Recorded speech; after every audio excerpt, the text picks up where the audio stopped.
नमस्कार दोस्तों, आपका स्वागत है आपके अपने चैनल क्विक ज्ञान हिंदी में, जहां हम इंफॉर्मेटिव और यूनिक जानकारी लेकर आते हैं ताकि आप हमेशा अपडेट रहें और अपने ऑफिस में या फ्रेंड सर्कल में कोई भी टॉपिक शुरू होने पर आपको उसके बारे में समस्त जानकारी हो। इसी तरह तो आप कहलाएंगे एक इंटेलिजेंट और स्मार्ट पर्सन। तो जुड़े रहिए हमारे साथ। आज भी हम एक ऐसा बहुत इंटरेस्टिंग टॉपिक लेकर आए हैं जो आजकल सुर्खियों में है। जी हाँ, यह है अग्निपथ योजना। हाल ही में केंद्र सरकार ने भारतीय सेनाओं में भर्ती के लिए अग्निपथ नाम की एक योजना शुरू की और इस भर्ती में होने वाले नौजवानों को अग्निवीर का नाम दिया गया। योजना शुरू होने से पहले ही सरकार को युवाओं के भारी विरोध का सामना करना पड़ गया। विरोध इतना बढ़ गया कि कई जगह बसें और ट्रेनें जला दी गई, रेलवे स्टेशन लूट लिए गए और अनेकों जगह से हिंसक खबरें भी आने लगी। अग्निपथ योजना को लेकर मैक्सिमम लोग आज कंफ्यूज्ड हैं कि आखिर यह योजना है क्या जिस पर इतना बवाल मच गया। इसके बारे में हमें काफी सारे मैसेजेस भी मिले,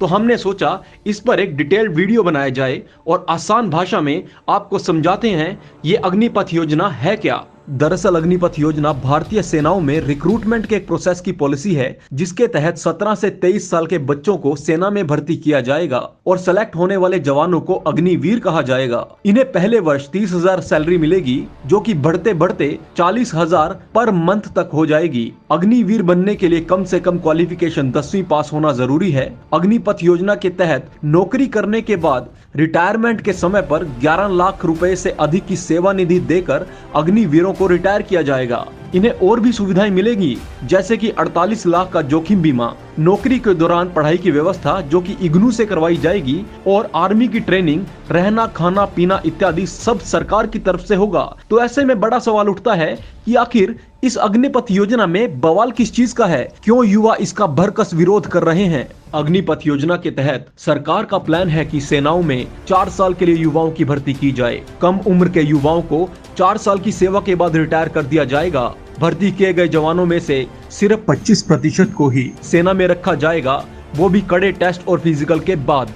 इसी को लेकर छात्रों का विरोध है। प्रदर्शन कर रहे युवाओं की सबसे बड़ी समस्या यह है कि सिर्फ 4 साल के लिए ही भर्ती क्यों की जा रही है।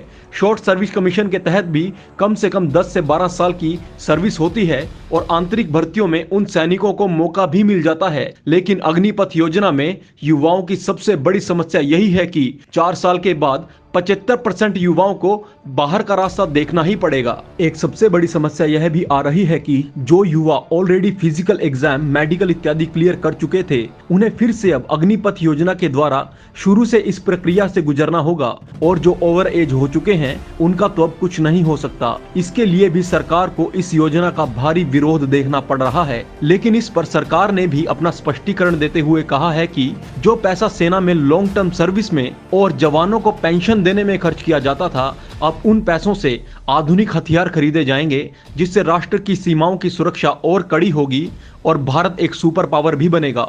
दूसरी ओर सेना में एज को बैलेंस करने के लिए भी कम उम्र के जवान भर्ती करना भी सेनाओं की जरूरत बन गई है, जिसे अग्निपथ योजना के द्वारा पूरा किया जाएगा। सरकार का तर्क है कि अर्धसैनिक बलों के अलावा राज्यों में अग्निवीरों को नौकरी में प्राथमिकता दी जाएगी।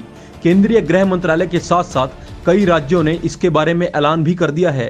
हरियाणा के मुख्यमंत्री मनोहर लाल ने तो यहां तक भी ऐलान कर दिया है कि अग्निवीर जो कि नौकरी पूरी करके वापस आएंगे उन्हें गवर्नमेंट जॉब्स में प्राथमिकता दी जाएगी। लेकिन अभ्यर्थियों का कहना है कि ऐसा होगा कि 4 साल नौकरी के बाद हम फिर से लाइनों में ही लगे होंगे। ऊपर से 21 साल की उम्र में रिटायर होने के बाद कोई पेंशन नहीं मिलेगी और सेवा निधि द्वारा मिला लगभग 11 लाख रुपया भी आखिर कब तक चलेगा। ऐसी जानकारी प्राप्त करते रहने के लिए हमारे चैनल को सब्सक्राइब जरूर करें, वीडियो को लाइक करें और अपने दोस्तों से शेयर भी करें। बेल आइकन को दबाना बिल्कुल न भूलें, क्योंकि अगर आप चाहते हैं कि हमारे वीडियो की सबसे पहली नोटिफिकेशन आपको मिले तो अभी दबाएं बेल आइकन को और हमारे साथ बने रहें।